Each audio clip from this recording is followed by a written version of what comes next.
எதிர்க்கட்சி தலைவர் பழனிசாமி சொல்றாரு என்னதான் பேட்டி கொடுத்தாலும் தமிழ்நாட்டு மக்கள் ஏமாற மாட்டாங்க. யாரு அவரை சொல்லிக்கிறாரா? ஐ டெல் யூ, இன்னைக்கு டிஎம்கேக்கு பிரதான ஆப்போனன்ட் பிஜேபி தானே ஒழிய ஏடிஎம்கே இல்ல. அத ஜூன் மாசம் 4ஆம் தேதி ரிசல்ட் நமக்கு நிரூபிக்கும்.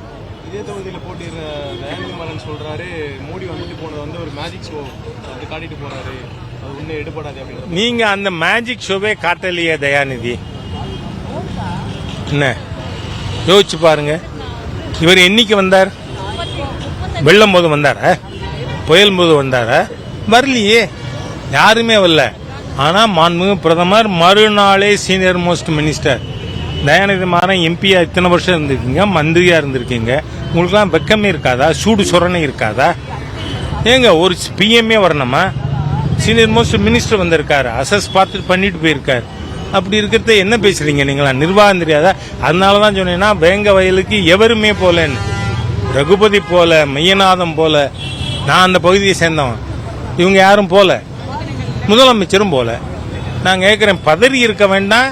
பட்டியல் சமுதாய மக்களுக்கு குடிக்கிற தண்ணியில மலம் கலந்துருக்கான், ஓடி இருக்க வேண்டாமா chief minister? You are anti தலித்துங்கிறேனா? அதனால தயாநிதி புரிஞ்சுக்கணும்.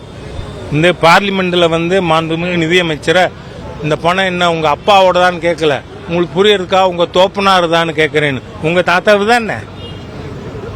வெக்கம் இல்லாம கேட்க வேண்டியிருக்கும். உங்களை மக்கள் விரட்டி அடிக்கிறாங்க. நான் பல இடத்துல மீடியால பார்த்துட்டு இருக்கேன். தயாநிதி மாறனை, இங்க தமிழிச்சி தங்கபாண்டியனை ஓட விரட்டின்னு இருக்காங்க மக்கள். அதனால ஃப்ரஸ்ட்ரேஷன்ல அவங்க பேசுறாங்க. தேங்க்யூ. நடக்கவிருக்கின்ற நாடாளுமன்ற தேர்தல் 54 ஆண்டுகளுக்கு மேலாக, 57 ஆண்டுகள் சொல்லப்போனால், இந்த திராவிடியன் ஸ்டாக் அரசாங்கங்கள் செய்ய தவறியதால் மக்களுக்கு ஏற்பட்டுள்ள கோபம் இந்த தேர்தலிலே வெளிப்படும்.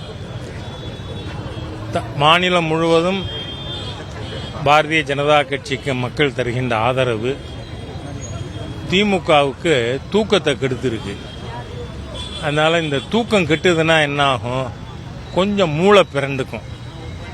அதனால பிறண்டுதுன்னா, if a person is gone berserk, அவர் நிறைய உளறுவார், பொய் சொல்லுவார். அதைத்தான் தமிழ்நாடு முதலமைச்சர் பண்ணிட்டு இருக்கார். தமிழ்நாடு முதலமைச்சர் என்ன சொல்றார்? தமிழ்நாட்டுக்கு ஒரு நயா பைசா தரல. அடப்பாவி, 10,60,000 கோடிக்கு தமிழகத்திற்கு மத்திய அரசு திட்டங்கள் கொடுத்திருக்கு. சென்னையில் இருக்கிற மக்களுக்கு இன்னைக்கு நான் தென் சென்னையில் சகோதரி டாக்டர் தமிழிசை சவுந்தரராஜன் அவர்களுக்கு ஓட்டு கேட்டுக்கொண்டிருக்கேன்.